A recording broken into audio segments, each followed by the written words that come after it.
This is, where do I begin? I made notes and I thought, I don't know what to say. I have too much to say. I have so little to say. So I thought I would just begin by my experience with Wayne. Unlike, we all get to know somebody in our own way. And I got to know Wayne through, I guess, the Catholic in me. Yeah. He liked St. Francis. And when Wayne became ill is when I got to know him. And when he became ill with leukemia. And that's when the door opened between the two of us.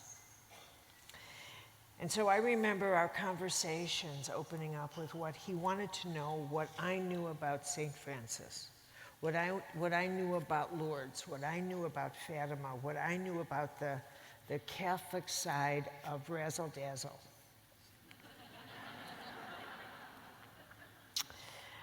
So we had all of these conversations about miracles and healing, and what is healing and what is miracle, and what makes that happen. And for me, this was very surprising, because I did not expect that from Wayne Dyer. I didn't expect to see this. But what I came to realize as I got to know him was that, and how I came to think about him actually, is that he was more of a mystic as the last years of his life unfolded. And that as I'm listening to my wonderful colleagues and dear friends speak about him, we're actually talking about a man who lived the last years of his life as a mystic on a journey, and how he shared that journey with everybody, and that he was actually bursting with that journey. And that is a true sign of the contemporary mystic, which is, I think, even his language. He spoke about a calling. He spoke about what it is to be called, and I think that probably thrilled him more to recognize what it is to be called by name. And I know in my own work, when I talk to people about that experience of what it is to hear God call you by name. And it's not the experience of having someone, knock on a door and say, yo, you home. But it's when you start to feel the unmistakable feel within, an unmistakable urge, when the awakening of your charism, the singular grace by which God knows you, your charism, and that it awakens and it begins to determine your life more than your own choices, and it pulls you. And it is a tug of war from which you struggle, but the struggle is one you do not want to end. And it is the only struggle you don't want to end, the struggle between you and God. And if it did end, that would be the greatest sorrow of your life. It's not the struggle, it's the thought that it might end. Wayne, for me, became a companion mystic, and that's what I loved about him. I found in him someone who loved the journey of the soul as much as I did. He loved Lourdes. He didn't go there because he hoped that there were such things as miracles. He went there because he knew it. He knew it. And I think one of the things that I have come to realize in my own work now, and there's something about reaching an age where you're comfortable to finally say what you think and mean what you say.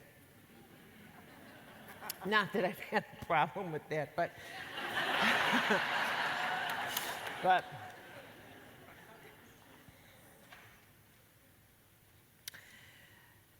the part of what I recognize as the great suffering of our time is that the search that so many people are on and continue to be on should have long come to a pass. You should have found what you're searching for. But the search that so many people continue to be on, I think that we have made our spiritual journey the identification of what we do not believe, rather than naming what we do. That we are far more comfortable being sure of what we do not believe than discovering with deep faith and resolve what it is we do believe. And a mystic is someone who comes into contact with an awakening of what they do, what they know, their past belief. They just know. They've had experiences. They've had an experience of the divine.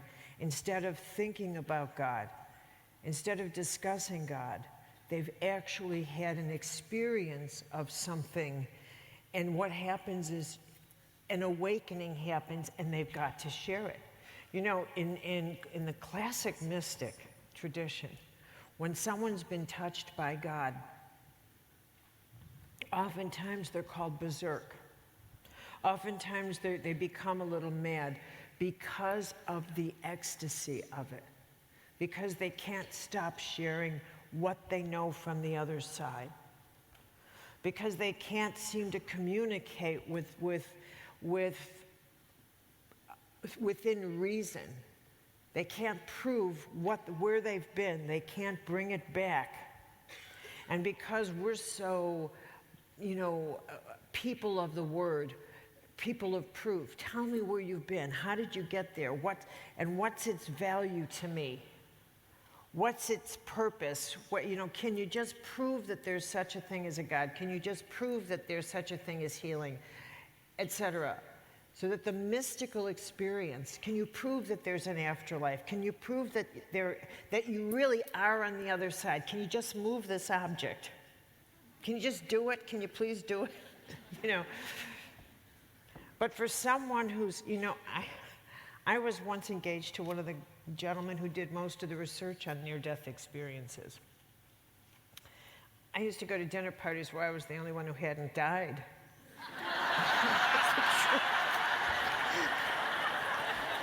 I'm not kidding you. Oh, my God, not another near-deather. Okay, so.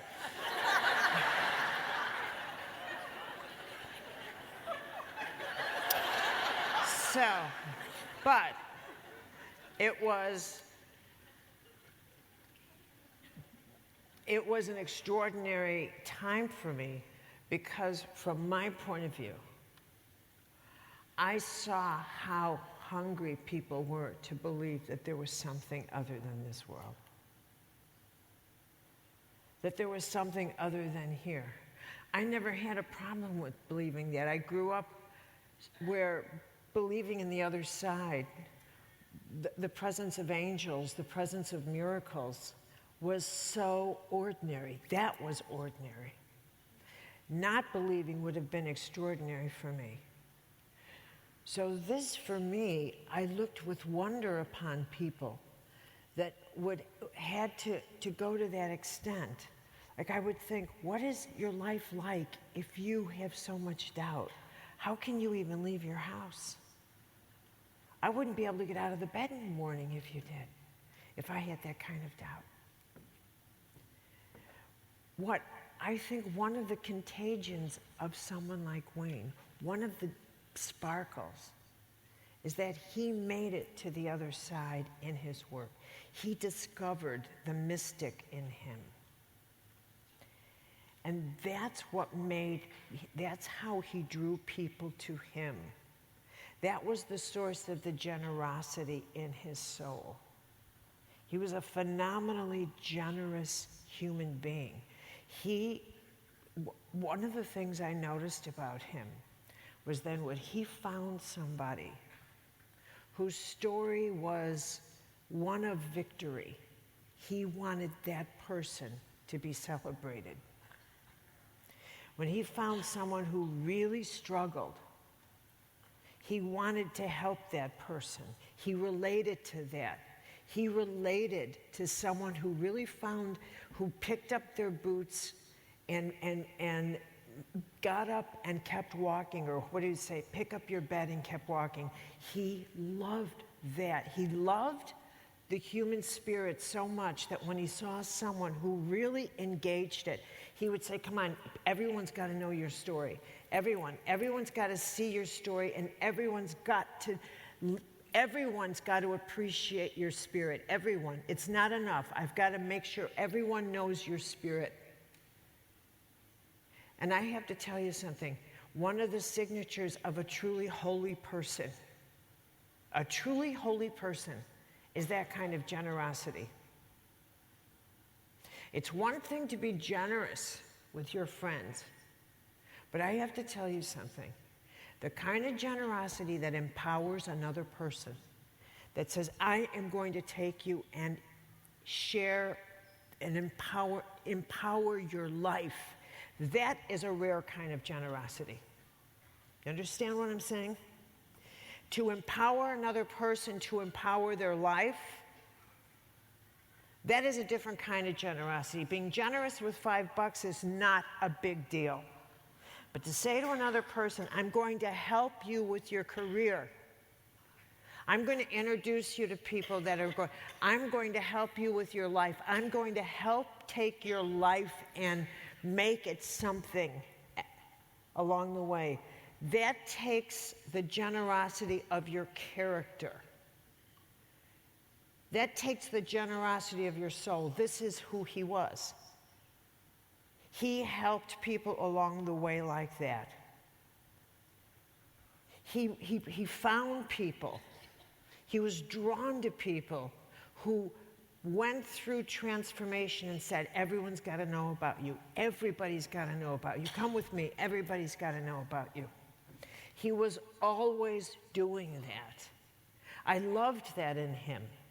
I loved the genuineness of him.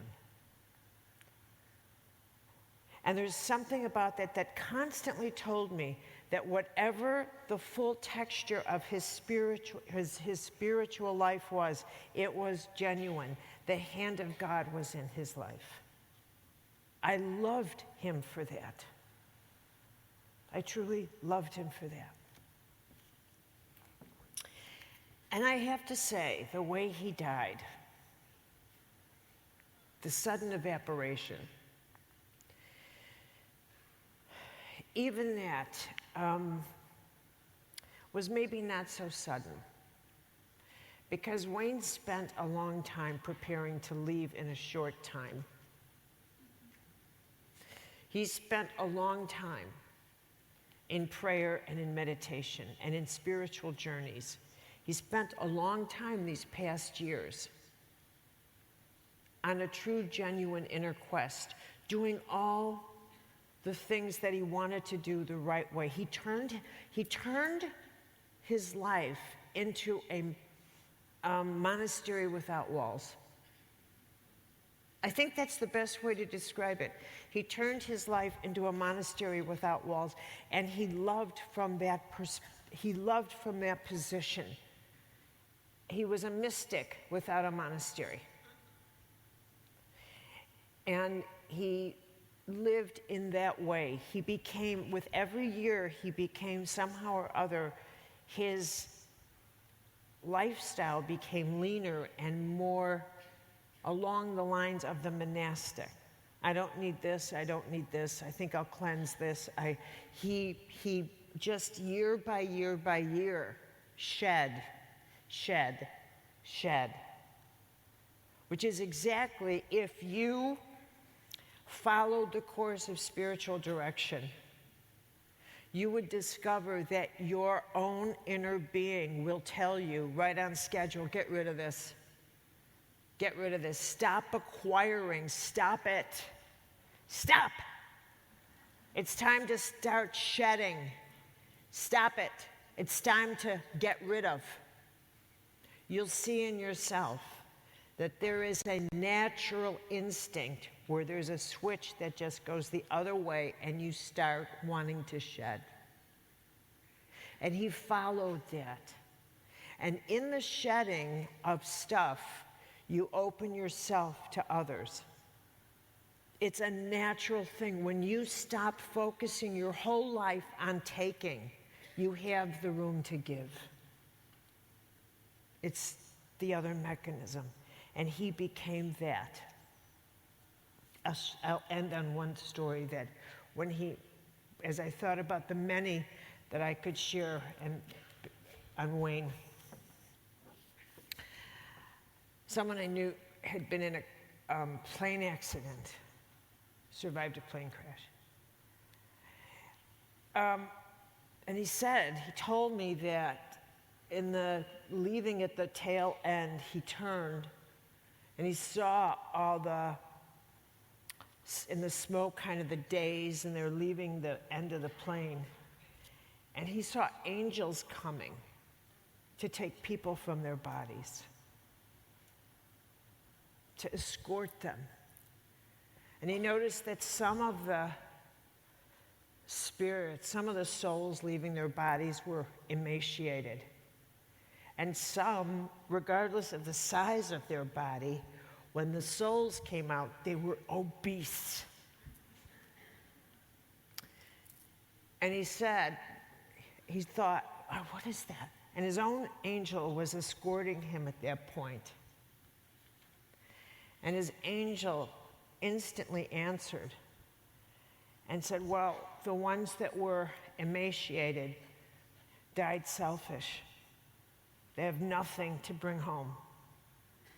The ones who are obese are taking all the acts of love with them, all the good things they've done, all the things they've helped. These are the records of their life that they are taking with.